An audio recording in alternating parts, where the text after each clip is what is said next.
Halo teman-teman, apa kabar? Welcome back to my channel. Di video kali ini kita akan melanjutkan tutorial mengenai SQL Server. Di video sebelumnya kita sudah belajar mengenai drop table. Di video kali ini kita akan belajar mengenai truncat table. Kenapa kita menggunakan truncat table, tidak menggunakan delete table? Jadi semua perintah memiliki kelebihan dan kekurangan masing-masing. Contoh misalkan truncat table. Truncat table itu ketika kita gunakan ada kelebihannya, yaitu dia tidak memiliki log atau tidak memiliki log yang cukup banyak, karena dia unallocated form. Jadi memang tidak memberikan alokasi untuk tabel, sehingga tabel itu menjadi seperti baru kembali. Nah, kemudian truncat table juga tidak melakukan lock row. Beda dengan delete table. Kalau delete table, setiap dia melakukan delete, per row selalu di lock. Nah, ini juga akan berdampak terhadap performance. Jadi jika sering kebanyakan lock, maka performance menjadi semakin menurun. Kemudian juga kalau truncat table itu akan melakukan reset identity. Jadi kalau misalkan teman-teman menggunakan primary key berupa identity yang auto increment, nah itu akan dimulai lagi dari awal. Tapi kalau misalkan kita menggunakan delete table, itu akan melanjutkan kembali. Perintah dasarnya truncat table cukup mudah ya. Tinggal di sini truncat table, kemudian tabel apa? Misalkan person. Nah, seperti ini. Nanti dia akan mengeksekusi jauh lebih cepat dibandingkan dengan delete table. Kalau misalkan delete table kan kita melakukan delete from person. Nah, ini kalau misalkan kita melakukan delete. Jadi truncat table itu hampir mirip dengan proses delete yang tanpa where. Kalau misalkan teman-teman sudah sering menggunakan perintah delete, di sini ada where-nya. Kalau ada where-nya, nah, ini hanya contoh saja. Nah, di tutorial kali ini kita akan membuat dulu satu buah table. Table yang kemarin sudah kita hapus, ya kan? Nah, kita akan buat kembali create table person. Nah, kita buat primary key, person ID, kita buat identity integer.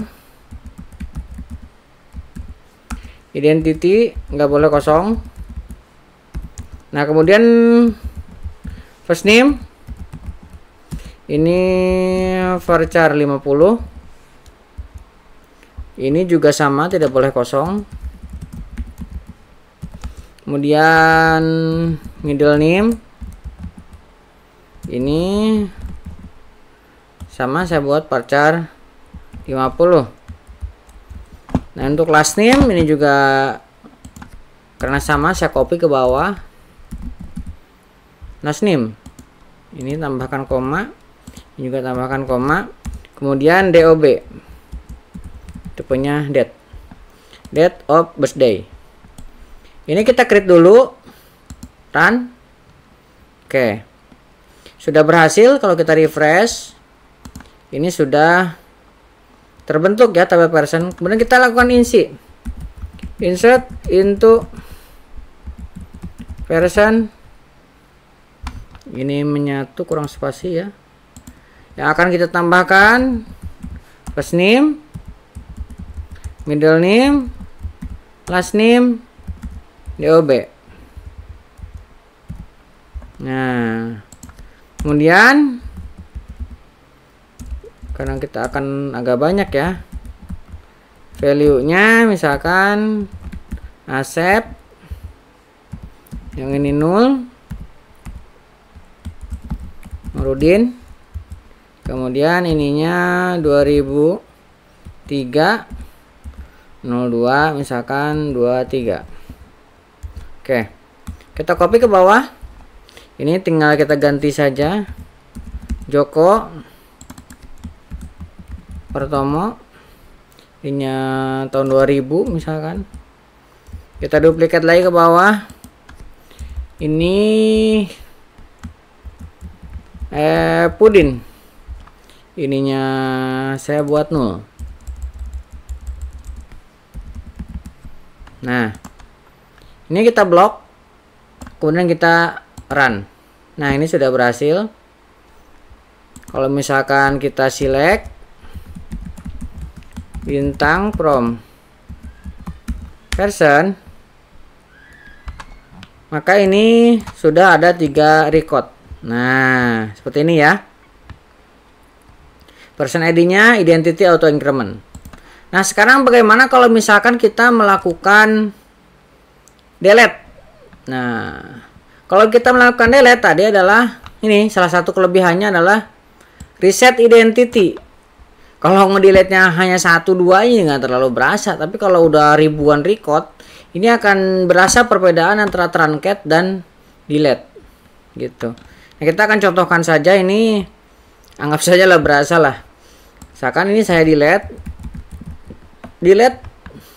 bisa pakai from ataupun tidak juga bisa ini ya. Person where person ID dengan 3. Ini saya delete. Kita jalankan, run ya. Kalau misalkan kita select lagi from person, ini sudah tinggal 2 record tuh. Ini kalau misalnya saya jalanin lagi, nah udah berhasil di insert, kemudian kita run lagi, ini akan melanjutkan ya. Tadi kan ini 3, 1, 2, 3, dia akan melanjutkan ke 4. Nah, bagaimana kalau kita menggunakan truncat? Nah, ini saya perintahkan truncat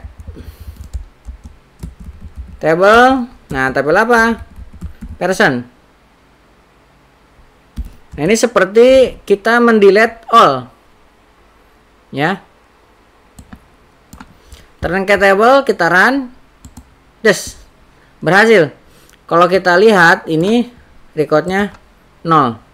Ini kalau misalnya kita jalankan lagi insertnya, run, kita select lagi, ini akan mulai lagi dari 1, 2, 3 ya.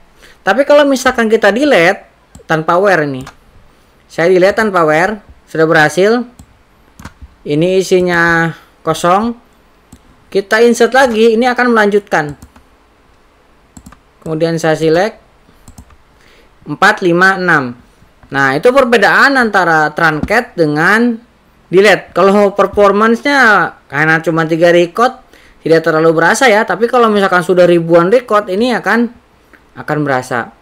Jadi semua perintah antara truncat dan delete memiliki kelebihan kekurangan masing-masing.